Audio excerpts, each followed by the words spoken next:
Here we go. It's the Wait for It Seattle podcast at Seatown Sports, episode 75. I'm Brian. This is Kevin. And Kevin, I have a question for you.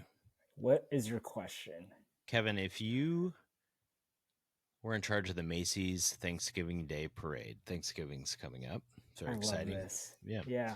And you could add a balloon, but it had to be a Seattle sports person currently to be the balloon, to be honored at the Macy's Thanksgiving Day Parade. Who would it be? Yeah. It would be a peach emoji. And it would just be it would be a peach emoji and it would say Cal on it. Amazing. And that's what it would be. Wow. Did not know you were going to go there to kick us off. It's amazing. How about you? Well, mine would be Jaxon, Smith-Njigba. Okay, yeah. That's fair. If you were to look up, if I did a live Google right now, just for the action sake of this, and I typed in single season receiving leaders, Seahawks, all time. And then I clicked on the link and I went to it and I said yards in one single season. I believe what I would find is that Jaxon Smith-Njigba is now your all-time leader in single season receiving yards. He's not that far. It's not that far off from what Cal Raleigh just did. If you think, not like history. I mean, Cal Raleigh is like not MLB in the history of the game, right? Yeah. But just like this idea of like just this amazing season and just all of a sudden just launching into superstardom, right? The first couple of weeks is like, oh yeah, he's pretty good. He's having a good season. Now it's just turned into like he's the best receiver in the NFL, right? He's deserving of MVP votes.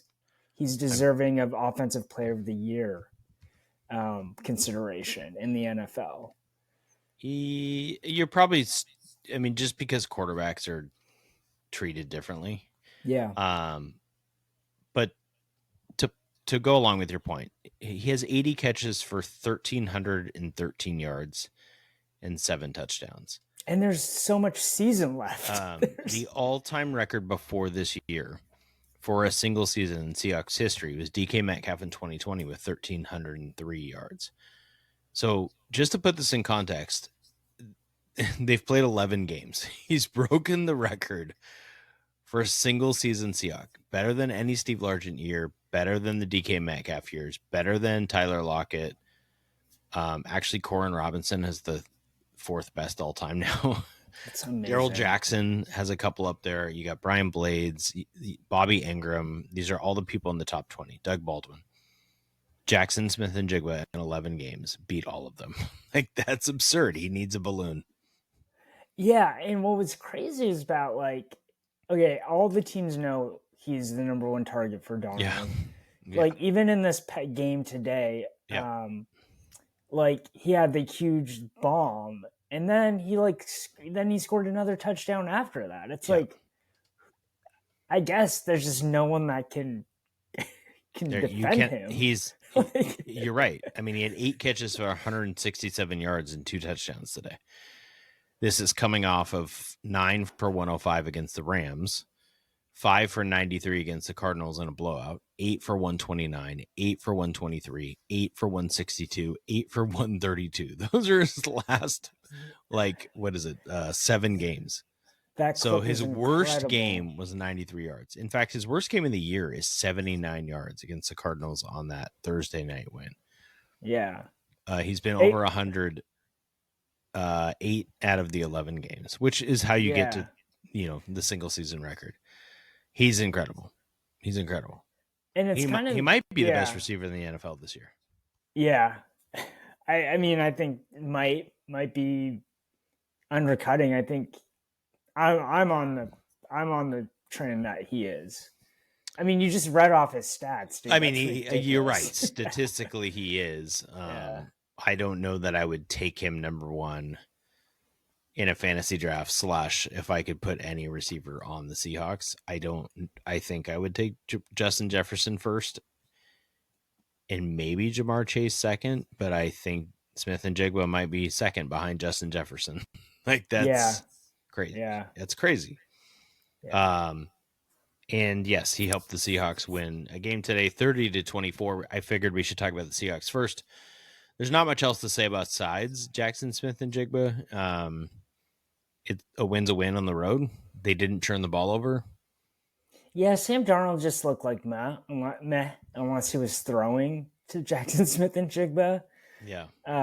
And the D line, man. Now that I'm focused in on it, just like they're always so getting to the quarterback. They're always getting in the backfield. It's always someone different.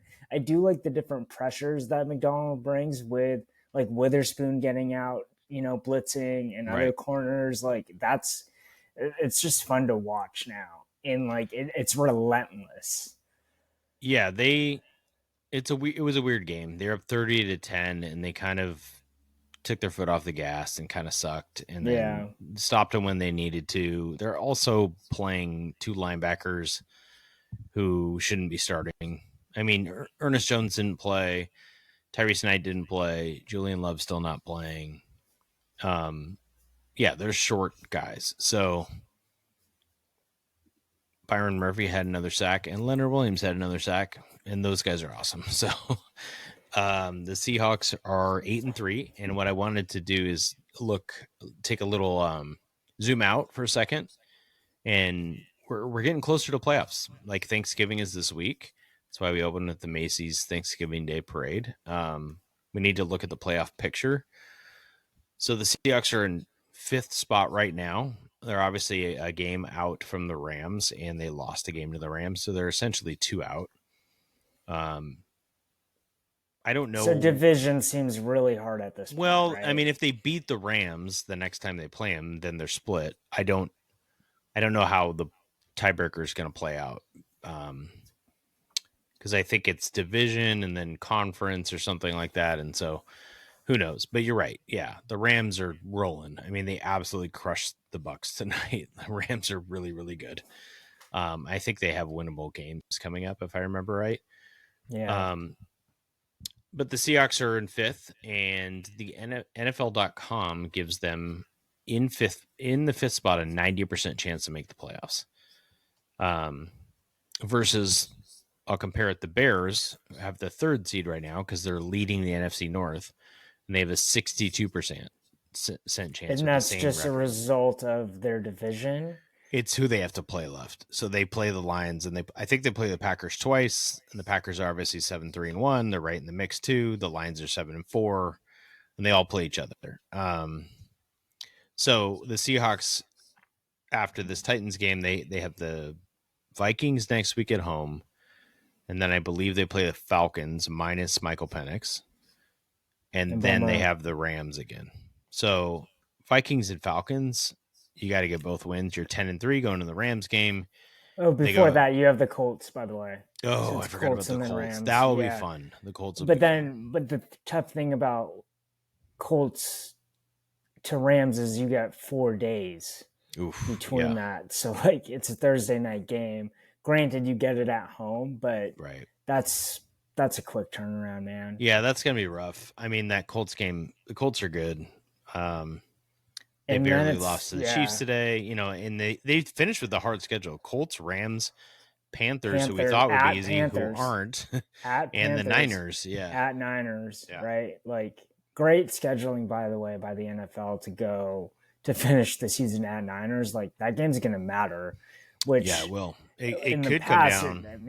It hasn't mattered. That Week 18 game hasn't really mattered as much. So all of a sudden, we're stretch run. I know. We're going to be talking the playoffs in like a month. Yeah, the thing about the NFC is really, I mean, if the Panthers beat the Niners by the time people listen to us, that could be done. I mean, Monday night. Then it gets spicy and interesting. But it feels like there's 8-ish teams for 7 spots. So the Seahawks feel fairly safe. But, they lost to the Bucs, and they've lost to the Niners, and they lost to the Rams. So all the people they would need tiebreakers against, they have losses to. So yeah, it's unlike the Mariners, who had just one. Oh, they had all the tiebreakers. Yeah, it was great. Speaking of the Mariners, Kev, they released their promotional schedule. Yeah, they Does were this just make you excited? Well, they were waiting for the Josh Naylor signing because they had some Josh Naylor stuff on that. Um, they have a Josh Naylor, I think, a bobblehead, of course, or a Funko Pop, and they have a Josh Naylor something else. Well, that's actually one of the things I wanted to talk to you about, before we Yeah, get into some of the things that look kind of fun is they have Naylor stuff. They have Cal Raleigh. They have a Cal Raleigh 70s jersey night, which sounds amazing. yeah. They So have they're doing this because it's the 50th anniversary. So they're right, so coming they have all out. these like Yeah, decades things. Yeah, they have yeah. a 70s, then they have like a Randy Johnson 80s jersey night, which is cool. They have 80s pins because they're retiring Randy's number 2. You're right. They have the Naylor bobblehead. They have a Cal bobblehead. They have a Julio 90s jerseys night, which is very cool. Don't skip the May 15th Hello Kitty clear crossbody bag night for the first 20,000 fans presented by Starbucks. Well, God, what a that is collectible. that is amazing. But part part of the reason I wanted to talk about when you brought up the Naylor point is they have a Naylor, they have Julio stuff, they have Munoz stuff, they have Cal, and they have a Brian Wu bobblehead. And that's where it ends. So, am I reading too much into this? That there's nothing for Suarez or Blanco? No, they're free agents. They're not going to do anything for him. No, Kev, I'm talking about we have no Logan Gilbert stuff, no George Kirby stuff, no Yeah. Luis Castillo stuff, no Randy Arozarena. There was a bobblehead announced at this very time last year for Randy, and is the reason because it doesn't mean they won't be on the team, and they can always add them, but it means they might not be on the team. Man, this was supposed to be a lighthearted segment. No, This like is not this supposed is to what I be. think about when I see the Oh promotional my schedule. I gosh. think to You myself, conspiracy theorists. well, it is a little bit, but also to kind of make sense. Maybe they're on the block. Not block's probably even too strong, right? Yeah. But like, is their name coming up and the Mariners don't hang up? Versus you call about Cal, you call about Julio under those contracts. No. Who are you trading them for, right? And Brian Yeah. Wu is the interesting one. Maybe it's because they just haven't done one yet, but He was the best pitcher on the team last year. it That's seems why. like maybe he's not tradable for them, right? And Yeah. Munoz probably isn't either under his contract as a reliever. When Edwin Yeah. Diaz is asking for 20 million a year, 15 million a year, and Munoz is making like whatever, like of course you're not going to. Yeah. So I'm not reading into it. I don't I buy it. am, I am. Man, I'm not on that train, man. I think that's not going to stop. Like, this has surely happened before. I think we've talked about this, or maybe we've texted about it before, where they've traded guys and then they've had to change the promotion. Maybe, but maybe. Yeah. I think it's interesting that last year they had a Randy one and this year they don't. That's a great point. And if you have to pay Randy Arozarena in a year, why would he not be on the block? Yeah. Of course, you could just roll it back. He's making a decent arbitration number, but you can afford it. And I don't know that you can upgrade his position, but I don't think you say he's off limits. I mean, you might be shopping him to see what you can get. And I think Logan and George, I think it's interesting. I don't think they can pay all of them down the road. Yeah. So, but I don't think they need to make that decision this season. Like, that can they be a can next if the season deal's thing. right. That's true. That's So, true. Ketel Marte's on the block. Ketel Marte, who used to be a Mariner, is a phenomenal player. And there's proposed packages, and there's somebody else on the block supposedly, maybe not, but you wanted to talk about. So yeah, dude, I saw Tarik this Skubal. trade hypo, and I just want to push it to you and see what you think. This was on The Athletic, and it was an article by Jim Bowden, former GM of the Mets, who sometimes has his, Facts wrong. He has a temperature on things sometimes, and okay. Sometimes it doesn't feel like he's hot and cold with this stuff. Yeah. But he did put this out there for Skubal, and he has several potential packages for Skubal from different teams. But here's what the Mariners. Here's what we had for the Mariners in exchange for Tarik Skubal. the Mariners would give up Bryce Miller, Ryan Sloan, Harry Ford, Teddy McGraw, and Michael Morales. Now, probably haven't heard of Teddy McGraw and Michael Morales, so I'll just give you some good prospects. Good prospects. Yeah, Yeah. good prospects, right? But not as good as Harry Ford and not as good as Sloan. I think we can agree on that. Yep. So, McGraw's a pitcher. Morales is another pitcher. They're just not as highly rated as these other pitchers in the Mariner system, but they're prospects, right? And so, what do you think about that trade? Would you do it? I have two things. My immediate reaction is yes, but then I pause because I don't think they have to pay that much. He's a rental. They're not re-signing him. They're not going to pay him $400 million. So if anyone trades for Skubal this year who's not the Yankees or the Dodgers or the Red Sox, even not the Red Sox, really the Yankees or the Dodgers or the Mets, they're not re-signing him, right? So it's a 1-year thing. You don't have to give up all those guys for 1 year. At the same time, this goes to my point about the bobbleheads. Are you telling me you wouldn't trade Logan, George, or Miller for Skubal in a package? Like, okay, so for the Tigers, they get a guy like one of those guys under control for longer. It's a good deal for them. For the Mariners, you're trying to win the World Series next year, and you've immediately upgraded one of your rotation spots. And also, you have a chance to actually sign him, too. They're not going to resign him. Dude, he's from Seattle. It doesn't matter. You don't think they have a chance? He wants money that they will not pay. For a pitcher. Yeah. Yeah. There's no way. It's not going to happen. So you think that first of all, so you would do it. And then, so I would mortgage Bryce Miller. I don't know that I would want Sloan and a Miller or Sloan and a Kirby, but I would go instead of take Sloan out of it and go from Miller to Kirby or Logan. And people are going to say I'm crazy.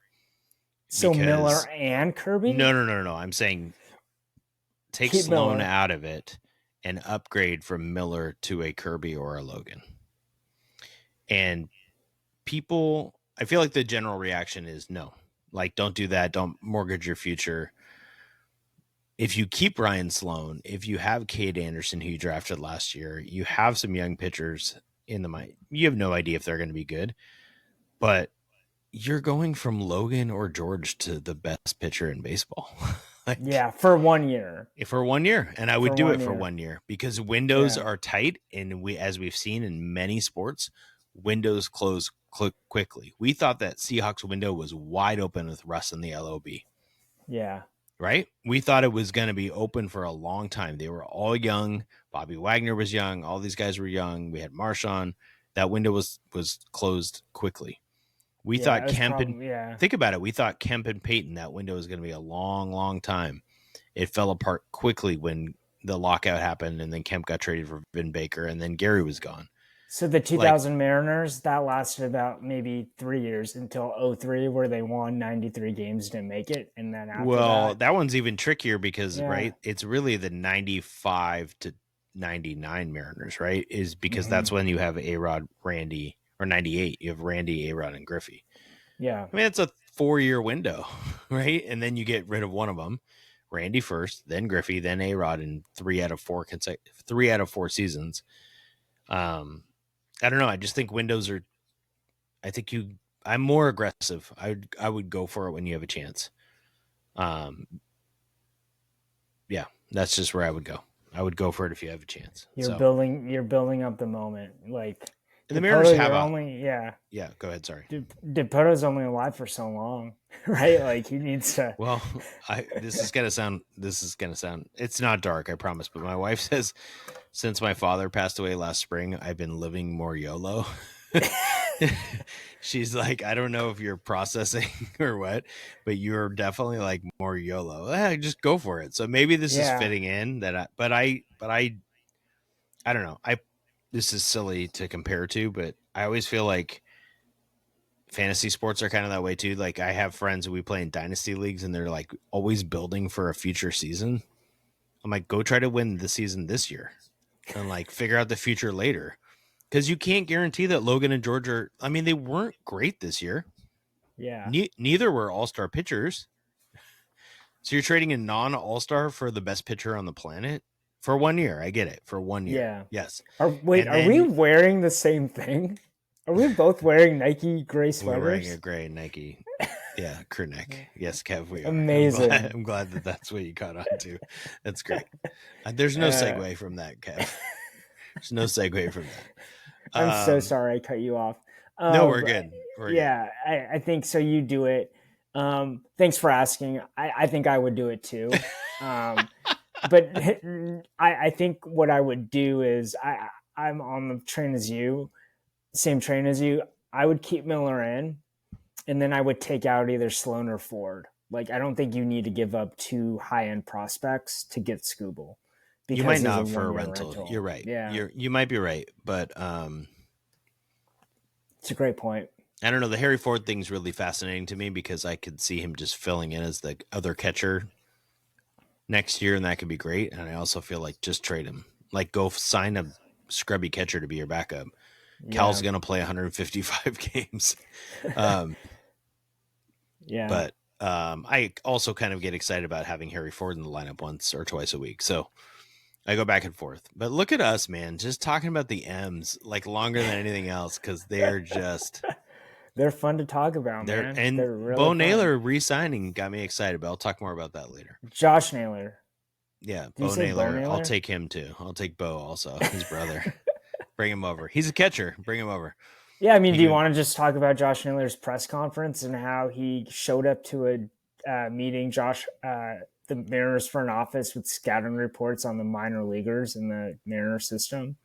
That is pretty amazing. Yeah. And he basically said, like, yeah, I could have tested the market. I didn't feel like it because I wanted to be a Seattle Mariner. Like, and I wanted what to be around, reality are we living in? I know. Like, and he wanted to be around Tucker the dog more.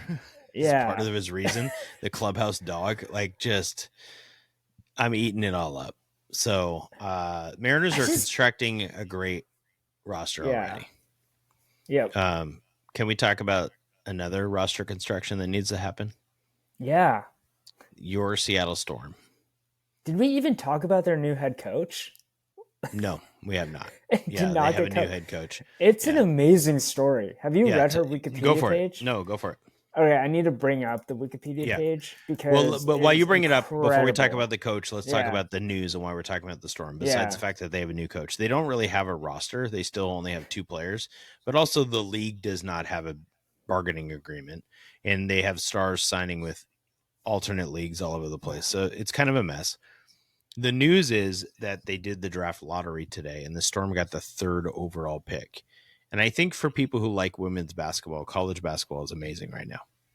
It's just women are staying longer than men. There's less of a transfer portal. There's still a portal, but they build stars in locations. Paige Becker's obviously Caitlin Clark.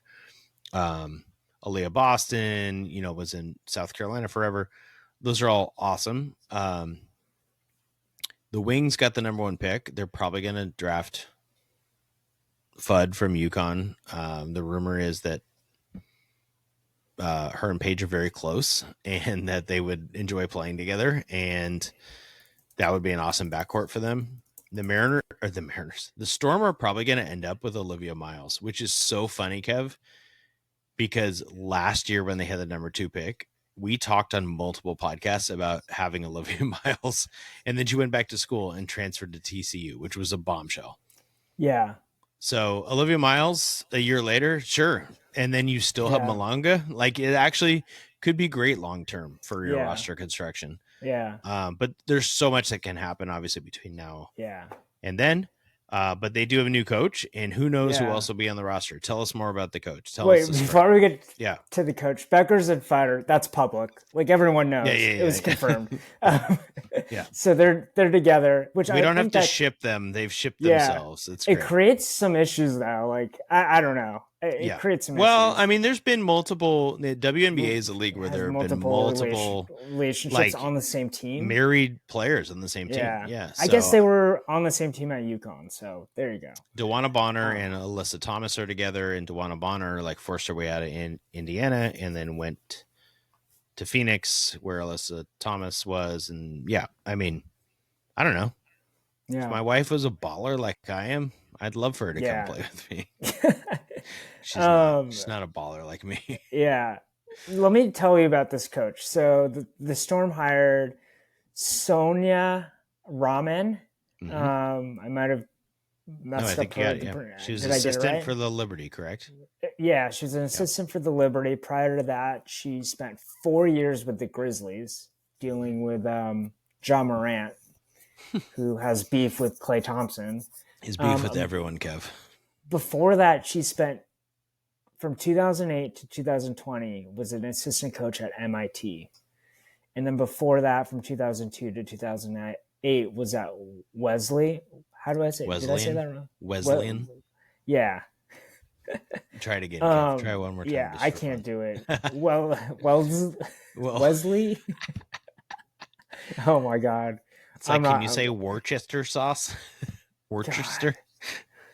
oh And then man. if you say you're from Well, Worcester, well, Massachusetts. Anyway, go ahead. but I love it because she was a lawyer. She went to Oh Boston yeah, College this is why you Law wanted to talk School. about it. Yeah, yeah. She worked for Fidelity Investments, but then she just wanted to coach, and so she would like wanted to. She was working this like corporate job, but then would go coach, um, coach college basketball, and then that just ended up becoming her career. Yeah, So that is wild. that's pretty sick. It is also good for people to know who may not know that, community college and often Division III assistant coaches in different places like have to have another job. Like it's not Yeah. as lucrative as this Division I that we all see. Yeah. So if you're working a corporate job and you're listening to this, like look around you. You could maybe be looking at the next coach of a WNBA team. Yeah, I'm waiting for people to just be like, man, look at that 6th grade CYO coach. He's really doing a lot with that team. Yeah. Okay. Well, I think Olivia Miles compared with Dominique Malonga and whoever else they build that roster would That's be a core. interesting. Yeah. But they could be real young, and so hopefully they give Coach Ramen a long leash here with this team, because I think depending on what the CBA looks like, it may be a while before the Storm are really good again. Yeah. I'm interested to see when the new CBA comes out, like where the Storm rank in terms of payroll and how much flexibility they're going to have. Like presumably if you have these two young players, like you'll have flexibility to spend in free agency. I don't know. Well, they do, because they don't have anyone under contract, basically. Yeah, but everyone will, right? But Like everyone's a free. Well, I don't know. That's a good question. Could they just? I'm assuming your old contracts would still. And there's the expansion draft too. Yeah, it's going to be wild. Another young team, Kev. This is my segue. Who, I don't know, did something. The Huskies beat UCLA in football. What they beat did you them watch? bad. Okay, Yeah. so you're hyped. You're like ready. Yeah. You're back on. They got Jedfish's they won a road game. win. Yeah. I almost thought they only had one road win, but they have two. They had two won before. Big Ten road win. Yeah. Right? Yeah, there you go. Because they beat Wazoo, right? Yeah. So they beat UCLA. Could be the final game at the Rose Bowl for UCLA. It was 49 to 14 was the score. I mean, the Husky offense, when it's clicking, like it's just so good. I mean, they have playmakers. They didn't even have Denzel Boston, and they put up 49 points. Do you really think they were good in this game, though? I don't know. The Husky football team? Yeah. Yeah, the defense played up to its potential, only gave up 14 points, and the offense hung 49 points. Like, what are you talking about? Were they good? Kev, can I just tell you something? If you Google like the worst Big Ten environments for number 17, number 17 is the Rose Bowl. like Yeah. second worst. Northwestern is the worst, which I disagree. That temporary stadium on the lake is Yeah. the coolest thing in the And world. now they're playing their games at Wrigley Field again, like to end the season. They had their Yeah. game this last weekend was at Wrigley Field, so that's pretty cool. Third to last is Rutgers, where the Huskies almost won, and then fourth to Yeah. last is Maryland, where they actually did win. Yeah. So they can only win at the worst places, Kev. Yeah, and to be fair, their road I mean, they lost a road game to Wisconsin. Michigan, but Wisconsin beat Illinois, ranked Illinois this Yeah, I week don't think at Illinois is home. good. I don't think Yeah, Illinois is good. here's the crazy I'm thing. go. Wisconsin students rushed the field That's again. amazing. Good for them. I'm very happy the Huskies are 8-3. Like I Yeah. actually said this to my wife as I was watching it. I said, it's cool that they're 8-3. They just don't feel like an 8-3 team to me. It's just kind of disorienting because it seems like they've blown out every team that they're supposed to beat, and they've just lost badly against team one Wisconsin, and then you have the Michigan and the Ohio State loss, which I don't think are bad losses, right? So this was like peak Sarkisian, lower tier Chris Peterson, where you win the games you're supposed to win, you lose the games you're supposed to lose, and maybe you lose one game you're not supposed to lose, right? Yes. Now, Yeah. if you beat Oregon here, right? Yeah, come on. Okay, let's transition. Oregon no, I'm not ready yet. I want to. Before we go, okay. I do want to say some positive things because I'm always All right. crapping. But I'm going to start with one more negative. I'm worried about. I love DeMond. He's having some growing pains. He wasn't very good in this game. I don't care what the score was. I was. How much of that is not having Denzel Boston though? He wasn't good in the Wisconsin game. He was not good in the Michigan game. So 3 out of the last 5, he's under 66% passing. Yeah, he's very different on the road versus at home. He's very young. I get it. I don't think he's bad. Yeah. Man, that is a rough review for someone with 4 touchdowns. That's rough. Cool. Good for him. He's going as an interim team that's 3-8. Like, congrats. Yeah, it's true. It's true. I mean, you're right. They scored 49 against Purdue and 48 against UCLA. And I'll tell you what I'm more excited about, Kev, is the defense. And I have 3 people I want to tell you about that I'm excited for, if that's okay with you. Yeah. Deshaun Lynch, that guy is awesome. He has 7 pass defenses as a defensive lineman, which is almost top 5 in the Big Ten. He just puts his mid up there and times it in a way that's incredible. He also had a forced fumble, and then he recovered his own fumble in this game. I think that dude is awesome. Second, Prysock. He just blows people up. He's like Devin Witherspoon of the Huskies. Not always perfect in coverage, but if he has a chance to go through a blocker to tackle a running back, he will just destroy you. He also has, I think, 6 pass defended on the season. I mean, he's been great. Prysock's awesome. Yeah, I'm interested to see. So right now he's projected to go undrafted, but he's got to get it. Yeah, he's got to have a shot at like. I feel like from size alone, somebody would give him a second, probably 3rd day pick. Yeah, he's like the 291st overall. Interesting. Yeah, so we'll see. We'll see where Prysock goes. The last guy I have to talk about. I mean, he's the best player in the defense, Alex McLaughlin. He's incredible. Yeah. I think he's 4th in the Big Ten in tackles. And the play of the game that showed how terrible UCLA is at football was their absolutely atrocious fake field goal. And if you haven't watched it, you have to go watch it. They flip it backwards, and he just picks it up and runs it to the house for a touchdown. It was incredible.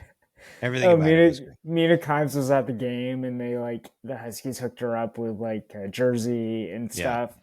But she was tweeting during the game, which was pretty cool. And I think she watches all the games, but this one she was particularly watching because she was there, and she tweeted. She was like, "Everyone, just go watch the UCLA is the worst fake field goal I've ever seen. Worst thing ever. It was the worst. It was so bad. And it was a big point of the game. I mean, I guess they were Yeah. going to maybe get a field goal. It was like, what was it? 19-0 at that point or something. So Yeah. whatever. I mean, you're right. The Huskies Yeah. crushed Yeah, the defense is legit though. Like, all of a sudden. yeah, well, I think it's, and someone said this, like, Brian Walters has been an upgrade over Steve Belichick. And here's the proof: they haven't given up more than 25 points this season. It's kind of crazy. That's nuts. I mean, in the losses, they've kept the team in the game. Like, if you think about it, they were in the Ohio State game till the fourth quarter. Yep. In the Michigan game, they were there. They were right in it. And then in the Wisconsin game, they were in it. And they weren't like, were they in it in the Michigan game? I think they were in but it. They only gave up up 24 points. They only gave up 24 points. The most points they gave up was 25 against Illinois. I guess going into the fourth, it was 14-7 Michigan. Yeah. You're right. Yeah. So the defense has been great, and it's kind of encouraging because you return so many dudes next season. I'm concerned about the secondary because Price Hawk, as you mentioned, and Takario Davis are both gone. Yeah. But man, oh man, like linebacker, you have like 5 dudes that could start because weirdly enough, the transfers in, both of them got injured. So they're coming back next season. Well, and they're redshirting Manu, right? Yeah. Which was an interesting story. Did you see that he played this week? I don't even know the whole story. Was he hurt earlier in the year? He was hurt earlier in the year. Then it was like, well, it won't be worth it to bring him back. So he's going to take a presumptive red shirt. And everyone was expecting him to come back for next week, which is, you'd probably need him more for Oregon than UCLA. But Fish after the game just says he promised his family that he'd play in California, which was great. Yeah, it was cool. Like a great thing for Fish to do. And, it was smart because it's not going to matter. Oregon's going to absolutely destroy the Huskies. Okay, that's so interesting because Vegas says it's a 6.5 spread. Yeah, that's insane. I would, if I could bet on it, which I can't. Yeah, because of the Huskies, I would put so much money on Oregon. Yeah, I mean that it's going to be loud, man. That's all I'm going to say. It's a 12:30 game. It's not going to be loud, dude. You're under this assumption that the Huskies have this home field advantage that they used to have. They never do. They're not. It's not loud anymore. Like, it's not a loud stadium anymore. It's not. I can't believe this. When's the last time it was? It was loud during the national championship run. It's so loud in there, dude. I don't think people believe it's loud anymore. I don't think it's intimidating anymore like it used to be. Same thing with the Seahawks. It's not a Huskies specific. No, the Seahawks are not either because we have too many. This is my rant. We have too many people with all the great people with tickets who are blue collar who are coming out of the game and they're ready to yell. They don't go to games anymore. I just disagree with corporate. You, man. It's all so corporate. It's all people like you, corporate lawyers coming and just like, I'm tired. Is there a seltzer for me to drink? Oh my God. The 2023 Oregon game, the best game I've ever been to in my life. It will be an electric environment. You will watch that game. It will be very loud. And you're going to be like, Kevin, you were right. And I'll be like, man, Oregon is such a louder stadium than this. That's what I'll feel when I watch it. What a troll. And also, Oregon will be up by. So you think that Oregon covers easy then? Yes. Okay. 2 touchdowns? Do they score more than 25 points? Is actually absolutely. Okay, so they score them at Husky Stadium. Yes. Okay, they score more than 25 points, and they win by 42-14. Oh, wow. That's what I think. Okay. If I'm wrong, great. I'm not rooting for it. I know it always sounds like I'm rooting against Huskies. I'm not rooting for it. You are wearing a cow hat, by the way. Yeah. R.I.P. Justin Wilcox. R.I.P. to his coaching career at Cal. Yeah. R.I.P. Chip Kelly too. Yeah. You heard about that one? God, he's gonna get fired. There's gonna be like they got to do something. Firings. Pete can't fire himself.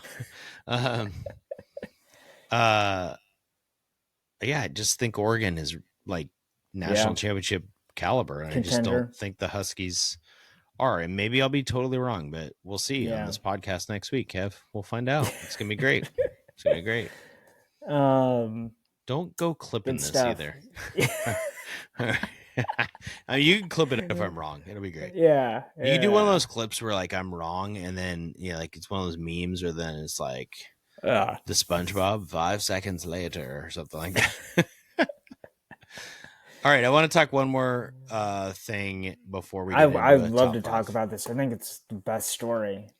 The Husky women's soccer team. First of all, we have to say the Husky men's soccer team is now in the Sweet 16. They won today as well, but the Husky women's team is really an incredible story with their keeper Mia Hamant Hamant dying of cancer. Tragically awful, totally inspiring. The team. Um, I went to their. I don't even think I told you this. I went to the first playoff, the NCAA game.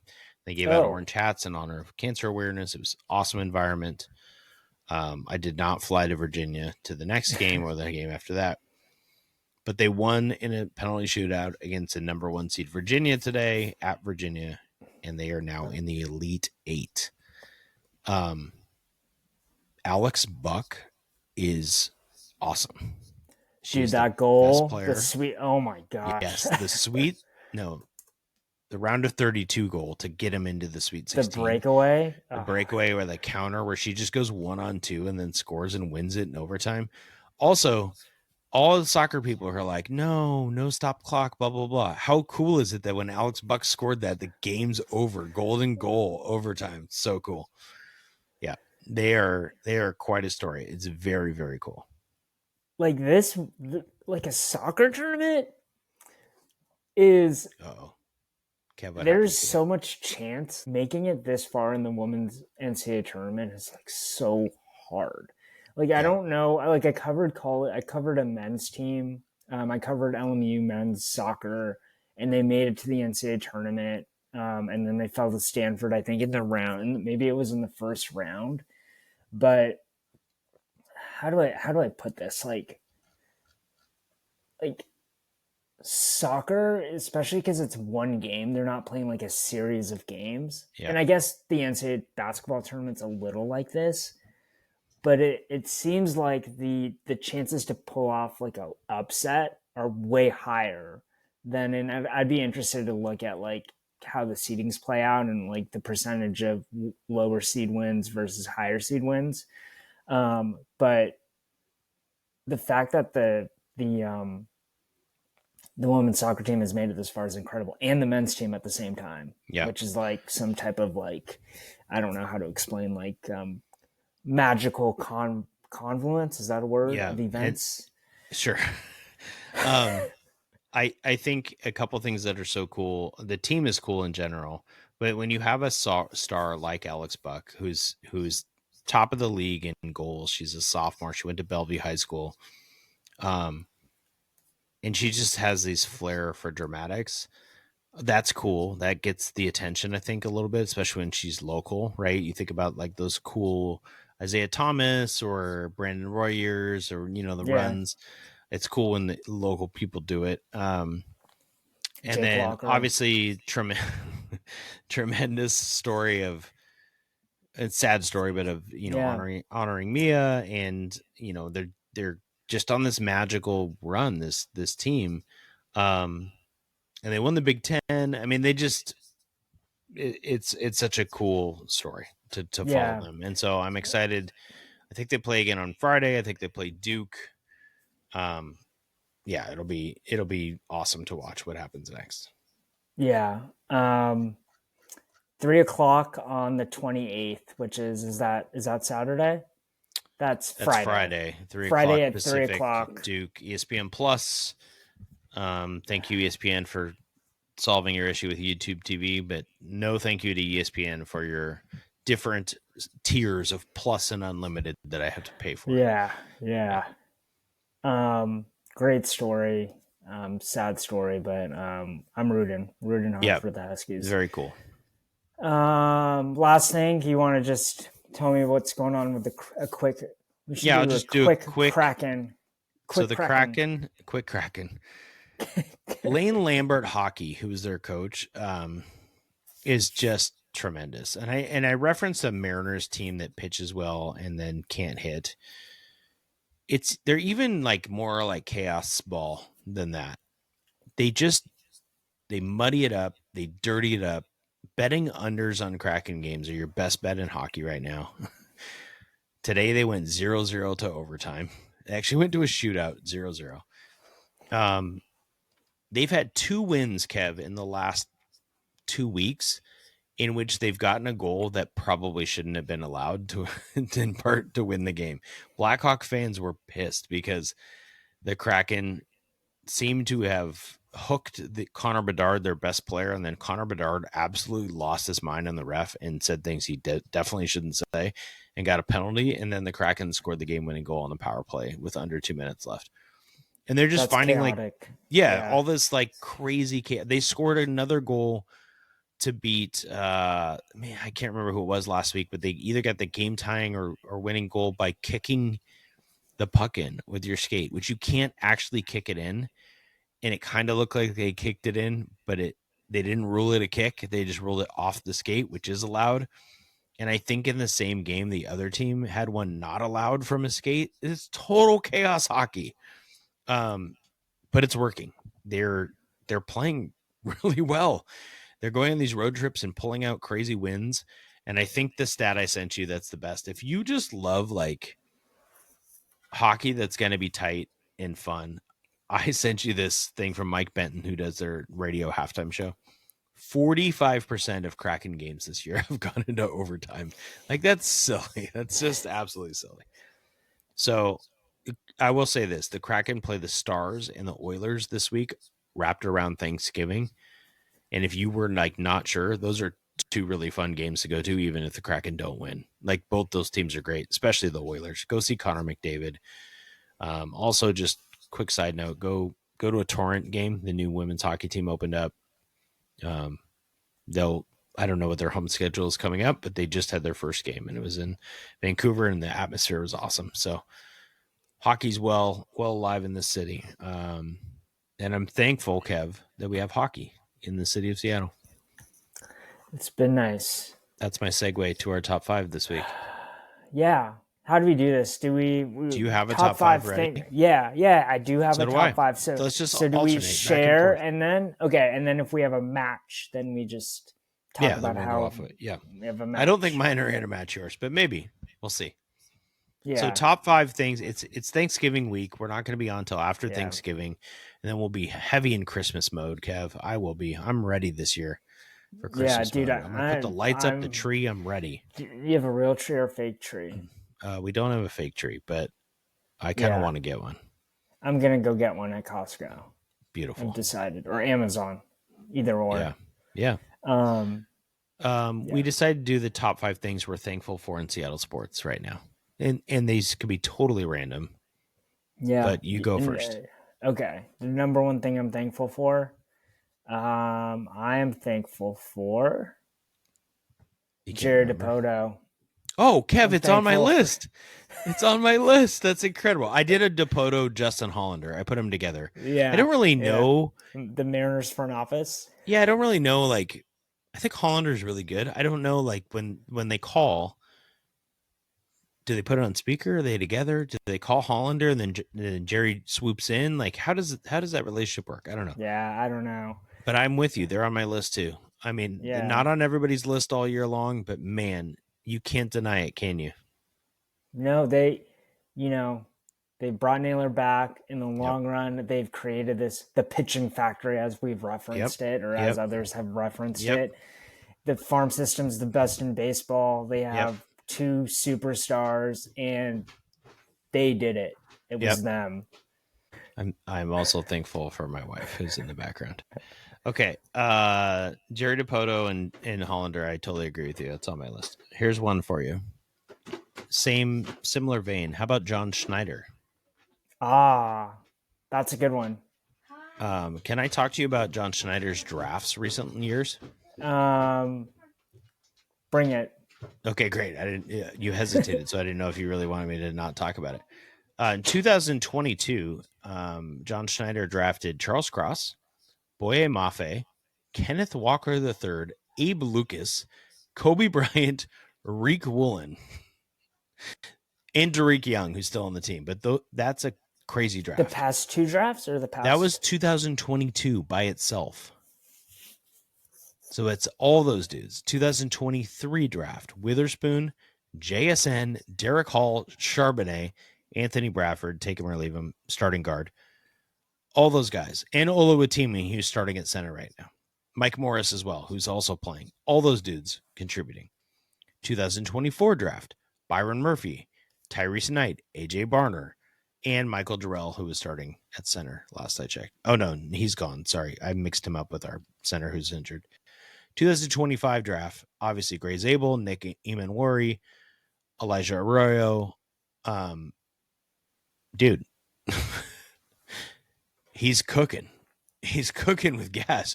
John Schneider. And then, not only that, you go hire Mike McDonald and you say, okay, Gino, go have fun with Pete in Vegas and go 2-8, and we're going to upgrade to Sam Darnold. Absolutely ridiculous. John Schneider on fire. So it's my turn. Yeah. I'm thankful for Suarez's playoff grand slam. Oh. I think it is one of the top plays in Seattle sports history, top 10.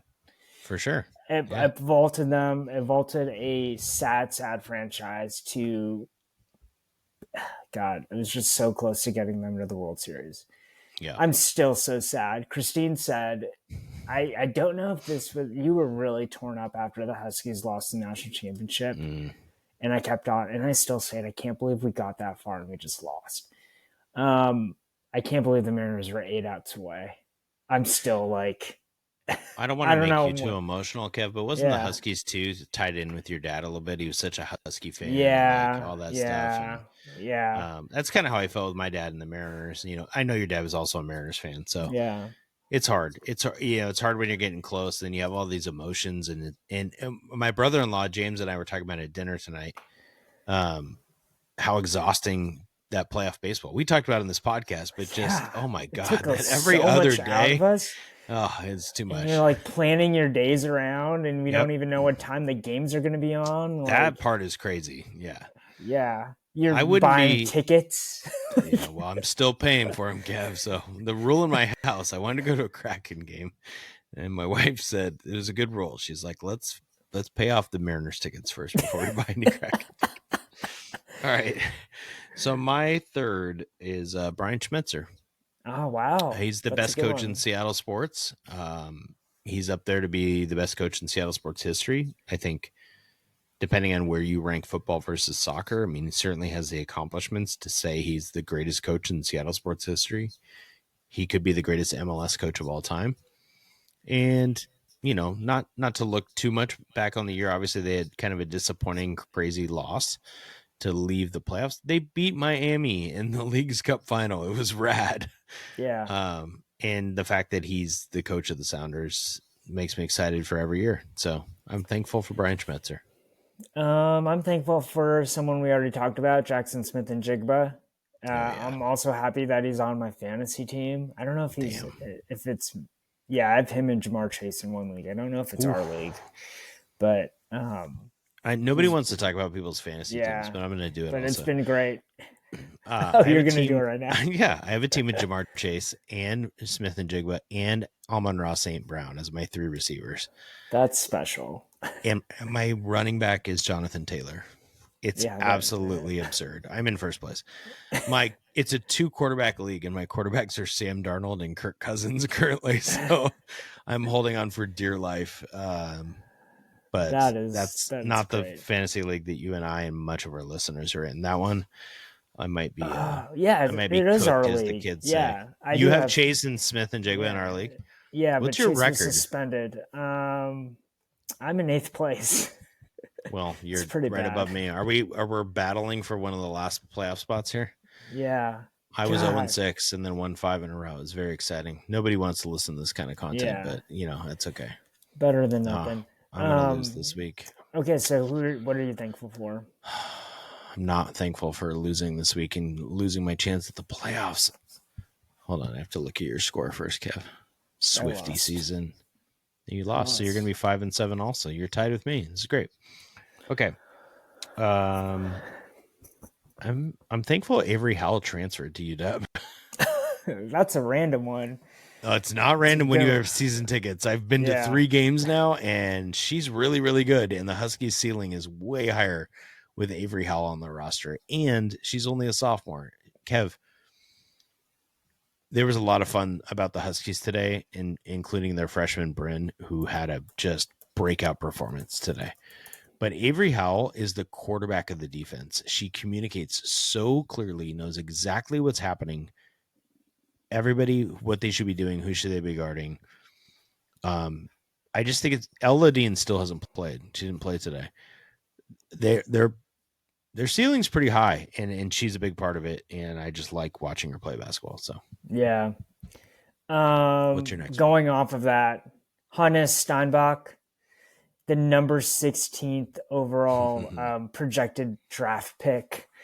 The Huskies have this dude, he's going to break the single season rebound record as you posited last week. This dude is a beast. And they were missing him last game, and they had a tough go of it they went to triple overtime against, was it Denver? God, no, Southern. It wasn't Denver. It was Southern. Yeah, Southern. If they had Steinbach, that thing does not go to triple overtime. Or double overtime or whatever, but dude is good. He's legit. I don't know any other way to put it. He's the best player on the team. He's better than Yates. He's better than Claude. Yeah, he's awesome. Yeah. I'm not worried about him in the Big Ten, by the way. There's going to be bigger bodies, but I think he'll be just fine. I think that's a great point. Also, it was perfect for them that they pulled out that win. Yeah. Because the loss would have been really bad, and they were able to rest him, and they don't play till Thanksgiving. Yeah. And he's going to get in foul trouble at one point, so they're not going to have him, right, for portions of big games. Yeah, they just needed him because everybody's hurt right now, so they can't really afford it. But hey, if on Thanksgiving you don't want to watch football, you could tune into Husky basketball and Santa Clara basketball. Yeah, they might meet each other. Could they meet each other? Yeah, they did last year. Yeah, that'd be great. The same tournament, championship game on Friday. My brain would explode. I've watched so many of both of their games. Yeah, Santa Clara undefeated. My last one is John Forsland. He's the play-by-play announcer for your Seattle Kraken. He's the best play-by-play announcer in the sport. He's incredible. If you're not watching hockey, which I know you're not, Kev, you can tune in just for him. He's so good and so entertaining. I was thinking about, us ranking sort of Seattle sports media at some point. Where would Calabro fit with Niehaus and Riz and whatever? And John Forsland just hasn't been around enough, but he's like the TNT guy on the national games. Yeah. He's so funny and witty. He's incredible. We're very, very lucky. And you should tune into Amazon Prime Video for Black Friday and watch John Forsland in hockey. Celebrate all Amazon on Friday the 28th. I'm just really thankful for Marshawn Lynch in that he was a part of Seattle sports history, and part of, he's just everywhere, and he just never is not funny. I don't know if you saw the clip of him doing, he was at an orchestra, with, he was doing some sympathy. Yeah, Sony censored your clip. Yeah. Oh, did you see that? I think I posted it because I thought it was so cool, and then it got. That's what I mean. Yeah, Sony's like, you can't use this music on your Instagram reel. God, this is yeah. But I was we met some friends up at Berkeley, and so we went to the bookstore, and the dude is just he has his own section. He has his own section of licensed Cal merchandise. By the way, we were on campus when Will Cox got fired, which I find fascinating for some reason. So you bought a hat to celebrate? Yeah, I bought a hat. I mean, I'm a law school alum, so I had to. That's true. Maybe they'll hire me. Maybe this is what they need. They just, you're just like the storm coach. Yeah. You just pluck me out of the law firm, right? Pluck you out, put you in. Yeah. No, but I just think it's so like Lynch has had the most interesting post retirement career because he's just hasn't he didn't go straight into media, right? He does media things, but Right. he's like on a podcast with Gavin Newsom, right? Yeah, He's on a yeah, I know. podcast That with podcast is wild. he I've never listened to it, just the concept is wild. just thinking of it is wild. And then he's Yeah. also on a podcast with what's his face, Real Rob Report. Why am I Oh blanking on his name? Mike Robinson. Yeah, yeah. Mike Robinson, right? Like, and he's just around, and Yeah. it's just a joy, and he brings joy. He's a funny guy, and like, it doesn't seem like it's going to stop. And he keeps on doing nice things for the community, and he's around True. Seattle all the time. Like, he isn't he a part owner of the Kraken? Yeah, he's in the Yes. ownership group, right? Yep. Yeah, Yep. Yeah, Marshawn's incredible. That's a good one. That's a great way to end. If we could just all have a little bit more Marshawn in 2025 at the end here, that'd be great. We need a little beast mode for the Seahawks, and maybe we'll see Marshawn at a Kraken game when I can afford to go again. So that'd be great. Or when Dana lets you go. Yeah, more importantly, either way. Yeah. All right. I'll see you next week. We'll see everybody next week.